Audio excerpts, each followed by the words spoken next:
নমস্কার বন্ধুরা, সবাইকেই ধন্যবাদ জানাচ্ছি 2000 সাবস্ক্রাইবার করে দেওয়ার জন্যে।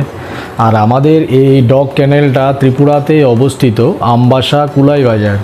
তো বন্ধুরা, আমার এইখানটায় হাস্কি, বিগেল, চিভাওয়া এবং জার্মান শেফার্ড রয়েছে। তো একটা গুড নিউজ রয়েছে, সেটা হচ্ছে আগামী এক মাসের ভেতরে জার্মান শেফার্ড, চিভাওয়া এবং বিগেলের বাচ্চা হতে চলেছে। তো যাদের যাদের বাচ্চা নিতে ইন্টারেস্টেড আছেন তারা অবশ্যই যোগাযোগ করবেন। আর যদি মনে করেন যে আপনারা এসে ক্যানেল ভিজিট করে যাবেন, তাতেও কোনো অসুবিধা নেই, আসুন ঘুরে যান। তো আশা রাখি আপনাদেরই ভালো লাগবে। বন্ধুরা, আজকের এই ভিডিওটা আমি প্রথম করছি, তো জানি না কীরকম হবে।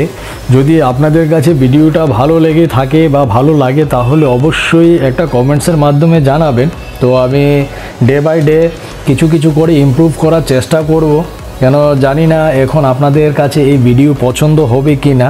আমি আমার বানানোরটা ঠিক বানালাম। তো যাই হোক, আপনাদের যদি ভিডিওটা ভালো লেগে থাকে তাহলে অবশ্যই জানাবেন, বা কিভাবে আমাকে ভিডিও করতে হবে সেটাও আমাকে একটু জানাবেন অবশ্যই। আর বন্ধুরা, আমাকে অনেকেই প্রশ্ন করেছে, কেননা আমি এতদিন যাবৎ আমি শর্টস ভিডিওগুলো আপলোড করেছিলাম, লং ভিডিও আমি একটাও দিইনি। তো শর্ট ভিডিওতেই আমাকে অনেকে প্রশ্ন করেছে, প্লাস আমার ওখানে ফোন নাম্বার দেওয়া ছিল, অনেকে ফোনও করেছে, হোয়াটসঅ্যাপও করেছে। তো আমাকে জিজ্ঞেস করতো বারবার একটাই কথা, যে হাস্কি কিভাবে রাখতে হবে, কেন আমাদের ত্রিপুরার ওয়েদারটা হচ্ছে ট্রপিক্যাল ওয়েদার, কেন আমাদের এই ওয়েদারের মধ্যে হিউমিডিটি মানে আর্দ্রতা অনেক বেশি। তো সেই কারণে হাস্কি অনেকে রাখতে গিয়ে সমস্যা হয়। তো সেইটার জন্যে আমাকে অনেকে প্রশ্ন করেছে। তো বন্ধুরা, আমি কিন্তু নর্মালি হাস্কিকে রাখছি। আর একদম অতিরিক্ত গরম যখন পড়ছে, মানে জুন জুলাইয়ের কথা বলছি, অতিরিক্ত গরম যখন পড়ছে, তখন দুপুরবেলা ওই ঘন্টা তিনেকের জন্য আমি ওদেরকে শুধু এসি রুমে একটু রেখে দিচ্ছি, আর না হলে নর্মাল অবস্থায় ওরা থাকছে।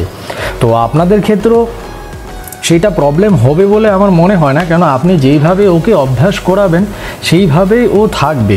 তো যাই হোক, আপনাদের যদি আর অন্য বিষয়ে কিছু জানার থাকে তাহলে অবশ্যই জানাবেন আমাকে। আর বন্ধুরা, আমাকে অনেকেই প্রশ্ন করেছে, কেননা আমি এতদিন যাবৎ আমি শর্টস ভিডিওগুলো আপলোড করেছিলাম, লং ভিডিও আমি একটাও দিইনি। তো শর্ট ভিডিওতেই আমাকে অনেকে প্রশ্ন করেছে, প্লাস আমার ওখানে ফোন নাম্বার দেওয়া ছিল, অনেকে ফোনও করেছে, হোয়াটসঅ্যাপও করেছে। তো আমাকে জিজ্ঞেস করতো বারবার একটাই কথা, যে হাস্কি কিভাবে রাখতে হবে, কেন আমাদের ত্রিপুরার ওয়েদারটা হচ্ছে ট্রপিক্যাল ওয়েদার, কেন আমাদের এই ওয়েদারের মধ্যে হিউমিডিটি মানে আর্দ্রতা অনেক বেশি। তো সেই কারণে হাস্কি অনেকে রাখতে গিয়ে সমস্যা হয়। তো সেইটার জন্যে আমাকে অনেকে প্রশ্ন করেছে। তো বন্ধুরা, আমি কিন্তু নর্মালি হাস্কিকে রাখছি। আর একদম অতিরিক্ত গরম যখন পড়ছে, মানে জুন জুলাইয়ের কথা বলছি, অতিরিক্ত গরম যখন পড়ছে, তখন দুপুরবেলা ওই ঘন্টা তিনেকের জন্য আমি ওদেরকে শুধু এসি রুমে একটু রেখে দিচ্ছি, আর না হলে নর্মাল অবস্থায় ওরা থাকছে। তো আপনাদের ক্ষেত্রেও সেইটা প্রবলেম হবে বলে আমার মনে হয় না, কেন আপনি যেইভাবে ওকে অভ্যাস করাবেন সেইভাবেই ও থাকবে। বন্ধুরা, আজকের এই ছোট্ট ভিডিওটা এখানে সমাপ্তি করলাম। সবাই ভালো থাকবেন, সুস্থ থাকবেন। আগামী দিন নতুন আরেকটা ভিডিও নিয়ে হাজির হব। ধন্যবাদ।